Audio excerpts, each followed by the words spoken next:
para você que chegou até aqui. Meu nome é Marcelo Bizarro e, aparentemente, estamos começando mais um podcast. É isso mesmo?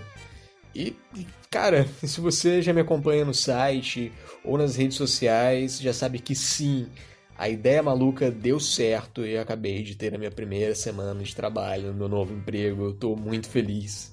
Muita gente entrou em contato, a coisa deu mais certo do que eu imaginava. E uau, cara, muito obrigado por todo mundo que comprou essa ideia, né? Foi uma semaninha de microcelebridadismo, se é que isso existe, que foi bem divertida e pelos feedbacks que eu recebi, resolvi dar continuidade ao projeto. E mesmo que o site já tenha cumprido sua função, seguiremos com essa ideia maluca. Eu achava que a minha história era meio que só minha, mas quando eu compartilhei ela no episódio anterior, o retorno que eu tive foi de que muitas pessoas compartilham de uma jornada bem semelhante e muitas delas, muitos de vocês, encontram-se hoje no abismo. E por mais que possa parecer que foi muito fácil e rápido o que aconteceu comigo, cara, não foi. Não foi mesmo. Foi um processo longo, dolorido, doloroso, dolorento e acabou resultando em um projeto que deu muito certo. Eu hoje gostaria de falar um pouco de onde nascem as ideias, de como surgiu isso daqui, e espero que assim você consiga ter também o seu insight e vencer assim o seu abismo pessoal. Então, bora bater esse papo?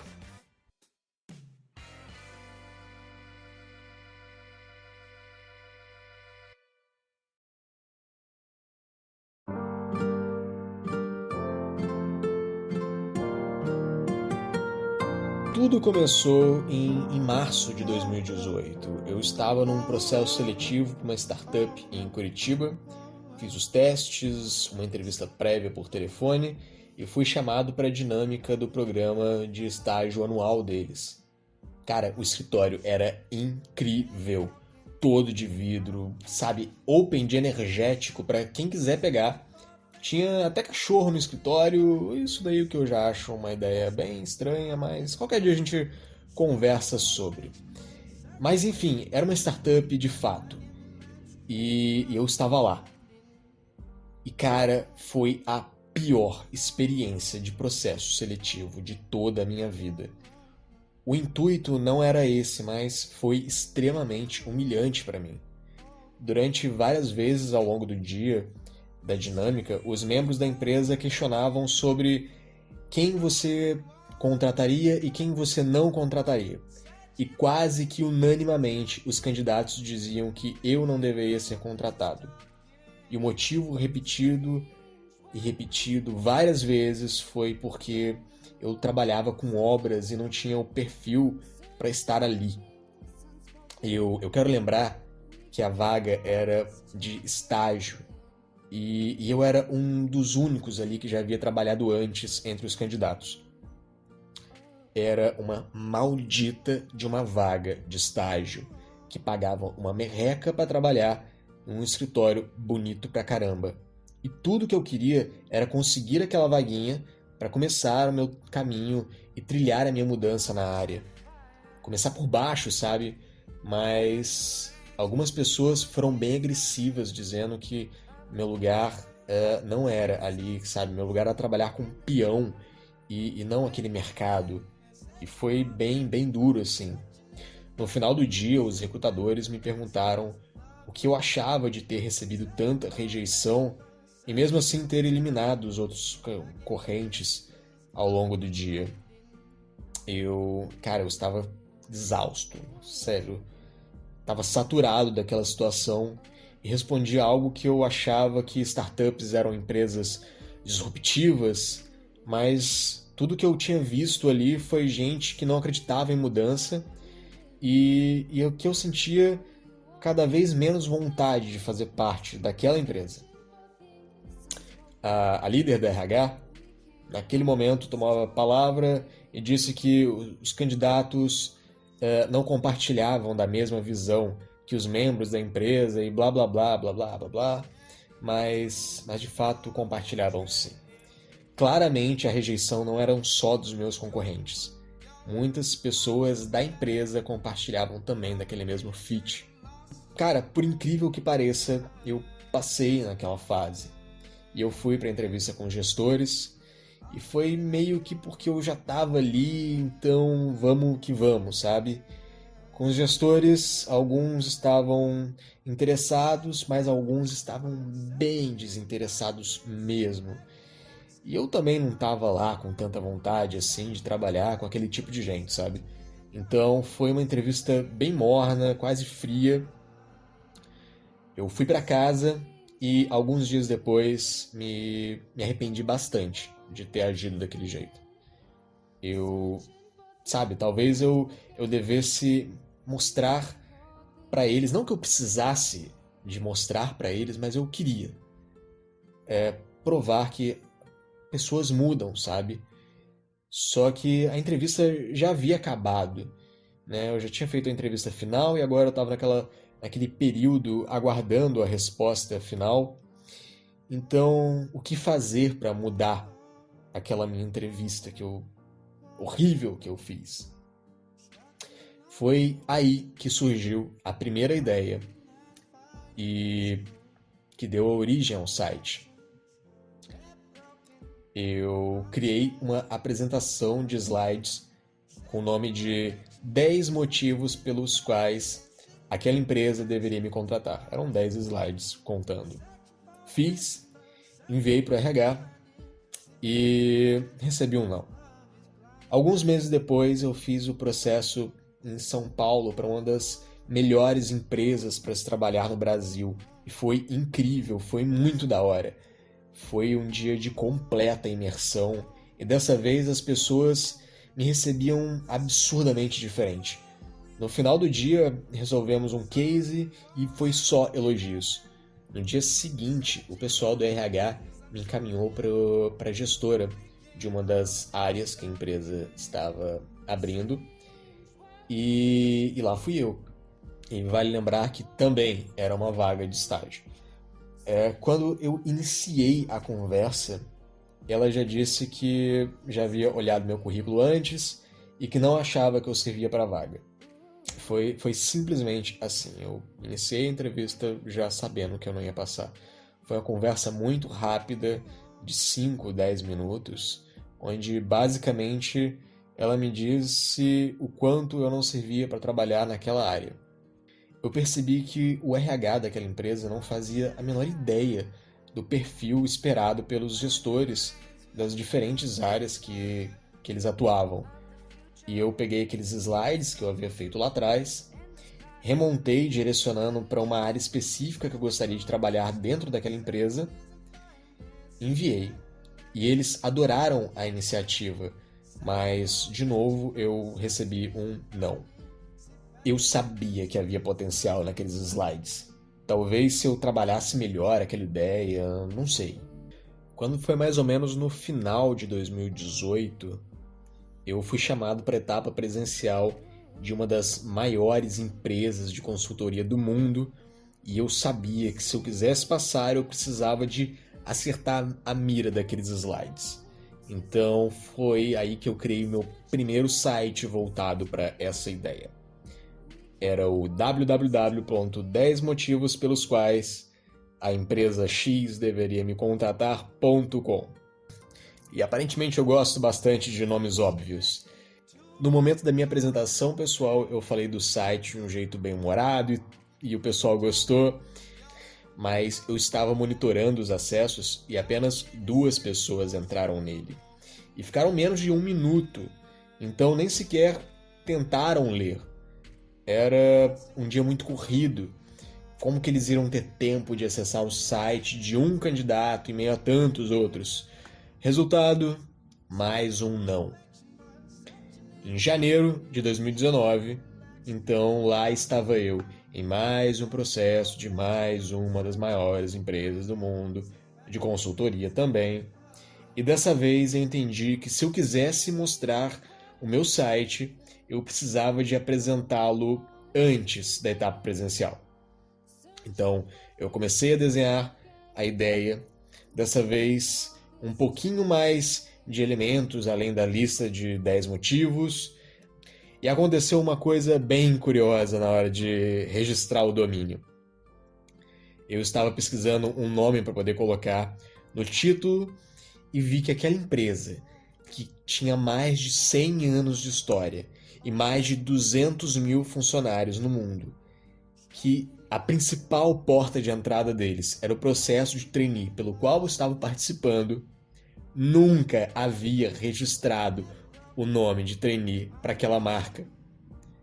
Cara, eu não resisti, a tentação foi muito grande. Eu comprei o domínio www.traineeempresay.com e assim, cara, eu coloquei o site no ar, a coisa explodiu, foram milhares de acessos. Eu enviei o link para todos os membros da empresa que eu tinha contato no LinkedIn e pessoas de todas as partes do Brasil que faziam parte da empresa começaram a entrar em contato e o site chamou tanta atenção, mas tanta atenção, que o pessoal de direito de uso de imagem da empresa também acabou entrando em contato e, meu Deus, eu tive que tirar o site do ar em pouco tempo. Mas a ideia deu certo. Muitas pessoas da empresa entraram em contato, contaram a minha história ao time de recrutamento e eles também entraram em contato comigo. Agradeceram a iniciativa, mas disseram que não sabiam como lidar com aquilo, porque não podiam favorecer um candidato em relação aos outros, e eu fui para a dinâmica, mas de novo não passei. Eu entendi duas coisas. Primeiro, que algumas empresas não estão preparadas para algo que fugia do convencional. E talvez eu não servisse para aquelas empresas. Porque eu sou maluco, cara. E como que um cara maluco vai trabalhar em uma empresa quadrada? Não dá. Nossos fits não batem. E a segunda foi: o que é isso de fit cultural? Que as empresas tentam ler com base em um questionário sem nenhuma validação científica. É sério mesmo, mercado? É sério que vocês estão levando adiante aqueles testes de revista Capricho, incorporando isso aos seus processos de recrutamento? Isso é tão errado em tantos níveis que acho que isso dá para render uma outra conversa. E eu sei, eu falei aqui da revista Capricho, foi um exagero, existe uma certa lógica e depois a gente pode conversar sobre isso. Mas válido não é. Mas ok, eu precisava dispor meu fit para as empresas dispostas a receber pessoas malucas. Foi daí que surgiu a ideia do site. Sabe aquela hora que você está deitado, prestes a dormir, a sua cabeça começa a fervilhar de ideias? E eu estava assim, deitado, e a ideia surgiu. Eu levantei da cama, peguei alguns post-its e comecei a estruturar a ideia na parede do meu quarto. Apelidei aquela coisa de contrata eu. Fui colocando tudo o que eu precisava fazer, os parâmetros que eu precisava seguir, como deveria distribuir para que a ideia desse certo, e assim eu comecei. Eu liguei meu computador, peguei aquele site que eu havia criado e nos dias seguintes eu comecei a reformular o conceito dele. Criar vídeos, coloquei meu currículo, comprei um domínio e quanto ao fit cultural, eu precisava dispor aquilo de um jeito diferente, porque eu vi que o vídeo não tinha muita retenção. E se eu quisesse contar uma história um pouquinho mais longa, eu precisava de alguma outra abordagem. Eu lembrei dos podcasts que eu assisto, como o Jovem Nerd, o Balascast, Like a Boss, e algumas semanas o Mamilos havia publicado um com o nome de O Avesso da Jornada do Herói. Eu gostei muito do nome, pesquisei sobre o tema, estruturei um programa com essa ideia e assim eu criei o primeiro programa de podcast da minha vida. Um dos parâmetros que eu determinei é que para o projeto dar certo, ele deveria ser autêntico. Então eu contei a minha história de verdade mesmo, sabe? Sem medo de mostrar os meus pontos fracos. Eu fiz, coloquei no ar, enviei para algumas pessoas no LinkedIn, coloquei num grupo de trainee do Facebook e de repente começaram a chegar os resultados. Cara, muitos golpistas apareceram também, com ideias de pirâmide ou marketing multinível, chama como você quiser. E no meio daqueles contatos apareceu um que eu imaginava que era mais um golpe. Startup em Macaé, cara, eu nunca ouvi falar. Com certeza era golpe. Mas quando nos falamos, parecia ser algo realmente legítimo e bang! Aceitei a proposta e estou trabalhando, cara. Finalmente, um sim, e eu tô muito feliz. E eu falhei várias vezes antes de que isso pudesse dar certo. Talvez isso só tenha dado certo porque eu falhei antes, mas eu continuei acreditando na minha ideia. Ela não surgiu do nada enquanto eu tentava dormir. Ela foi construída ao longo das falhas que eu tive e que finalmente puderam estruturar um modelo que desse algum resultado. E se você achou que essa ideia foi muito boa e talvez queira fazer o mesmo, cara, talvez dê certo. Talvez dê muito certo, mas talvez nunca aconteça para você, porque isso foi autêntico para mim. A minha história me levou a esse projeto e talvez a sua esteja tentando te levar para outro caminho, um caminho que seja só seu. Estruturar e identificar de onde vem, de onde nascem essas ideias é um trabalho só seu.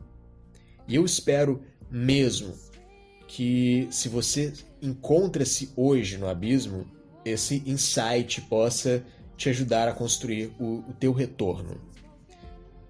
Lembra do programa passado, quando eu disse que heróis caem?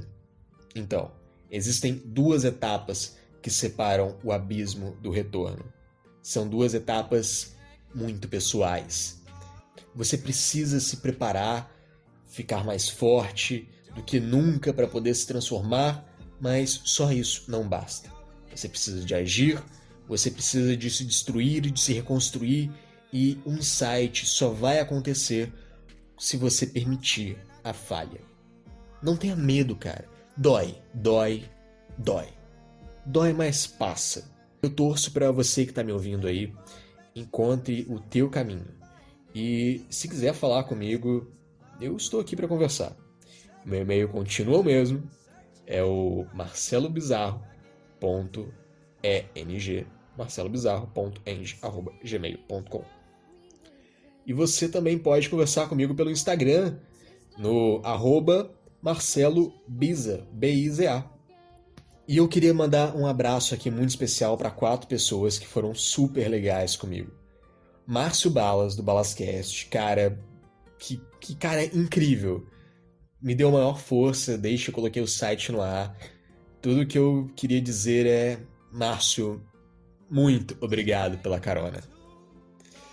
Um abraço também pro Luan, que mandou uma mensagem muito divertida no Facebook e que desencadeou com isso a Claudinha, que é uma guria super do bem, que me convenceu a fazer esse segundo episódio. E, claro, ao José, que eu estou colocando aqui só porque ele é meu novo chefe e então eu preciso de puxar o saco dele pra caramba a partir de agora. Mas não. Cara, a gente compartilhou uma jornada bem próxima e ele parece ser uma pessoa bem maluca, tanto quanto eu. Então, muito obrigado a todos vocês e nos vemos em um próximo episódio, talvez, não sei, acho que sim, né?